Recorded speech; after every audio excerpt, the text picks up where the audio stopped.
folks, Dude here, and well, here's a happy-looking character, and time to make myself just a little happier, so give me 1 second here. Tigger. Java. Oh yeah, that hits the spot perfectly. Alright, bump the camera. Alright, so, why is this guy such a happy-go-lucky, bouncing off the walls, just completely actualized, great, happy person, beatific, just, well, boundlessly joyful? Alright, well, basically, he's basically known himself. He's gotten himself a good head on his shoulders, and everything's working out for him. Now, in terms of societally, the sociology of it, well, I'm kind of tending towards the ground of, like, you know, where Dude Sis treads, because she actually studies sociology. She's in college now. I never thought the idea of going to school like that was a lot of fun, because the idea of sitting with, well, 50, 40, 200 other people and paying $15,000 a year doing it doesn't sound like a whole hell of a lot of fun to me. I'd rather just study it up and do it on my own and move on from there. Now, essentially, if you study sociology, it's the interaction between man, his world, himself with others, and moving on from there. Basically, it's the human animal and how we function. Now, there's a guy named Maslow, Abraham Maslow, as a matter of fact, came up with a piece of work back in 1943 where he studied the top 1% of college students, guys like Einstein, you know, scary smart dudes, and basically figured out what makes them tick, what makes us tick, and basically how do we become, well, or how are we better people in society at large. And he came up with, he came up with Maslow's hierarchy of needs. Now, basically, you got your bottom structure, which would be your basics, which would be your physiological. I know it sucks on this video display because it's all I got to work with. I'm sorry, folks, but it's all I got. All right, so basically, you got your physiological, which would be your oxygen, your water, your warmth, your sleep, your food, your shelter, well, sex, etc. So basically, that stuff which keeps you ticking and, well, makes you work. Now, next step up from there, because you got the basics covered, you go to safety, which would be your self-defense, your security, your status of law, your social stability, etc. Okay, going up from there, you have your belongingness, which would be your relationship structures with others, which would be your love, family, relationships, friendships, etc.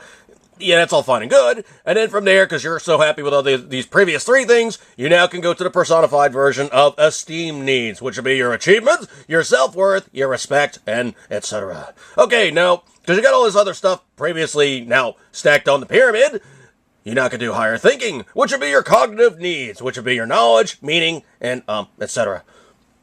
Alright, because you now basically have got all this other stuff. You now can go and get a little frivolous. You can go with the aesthetics, which would be you checking out the hot chick, balance between things, form, function. You know, basically you now have all this stuff in place. You have time, and you can be a little frivolous, and you can form your art. You can form your music. You can have your renaissance. Well, that's all great, and then where do you go from there? Self-actualization, which would basically be, okay, what is the meaning of me in the universe? Alright, that's all fine and good and everything, but doesn't sound like a whole hell of a lot of fun. So what did I come up with? I came up with the Dude hierarchy of needs. That's right, the Dude hierarchy of needs, which would be me having to shift all this stuff over right there. Okay, the Dude hierarchy of needs would consist of physiological, which would include your beer, your pizza, your video games, sleep, food, shelter, sex, etc. Good times. Oh, going up from there, you need, of course, your safety items, which would be gun or guns, knives, swords, or a big-ass dog. Now you need to have your belongingness, which would be your beer and your Jack Daniels, which can afford you the access to Nookie. If you have Nookie, beer and Jack Daniels really isn't necessary, but they do help facilitate. Going up from there, you have your esteem needs, which would be your beer, and, of course, when somebody screws with you, that is the dumbass bleeding on the floor. Good times. Alright, now, of course, you need to have your cognitive needs, which would be, read a book, will you? Okay. There's an old Jewish joke about, like, there's some guy named Shrimp, and, Shrimp has a sign outside his cleaners, and the sign says, my name is... Oh, no, let me try... I need another name that rhymes. Svink. Okay, my name is Svink. My name is Svink. What do you think? I press pants for free. And this guy sees the sign. He's like, wow, that's great. And he goes running home, grabs a pile of stuff, goes running back to the cleaners, plops down on the guy's counter, goes, hey, Mr. Fink, I want you to press these for free. He goes, what are you saying? He goes, well, the sign in your window. He goes, no, you didn't read it right. He goes, well, what do you mean? He goes, It says, my name is Fink. What do you think? I press pens for free. Kind of in that same way of thinking. Read a book, will you?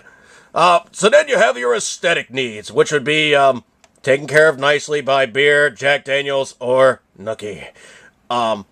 If you're a total hog and you got beer, Jack Daniels, you're probably going to get some Nookie.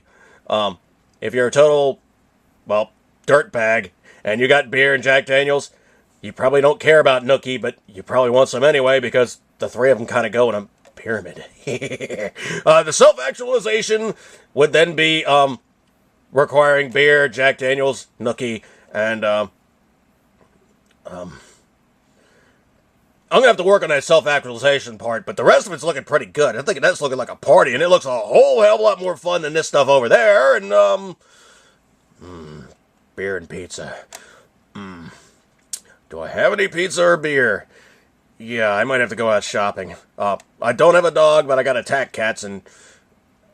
Okay, maybe this one doesn't mean me exactly, but it is a good time to be had, and Maslow's just too much like a professor. I'm going to deal with this because this just looks like a hell of a lot more fun. All right, folks, here on the 80s Podcast Channel, this is, me being me, and here on the 80s Podcast Channel, I say see you, and as always,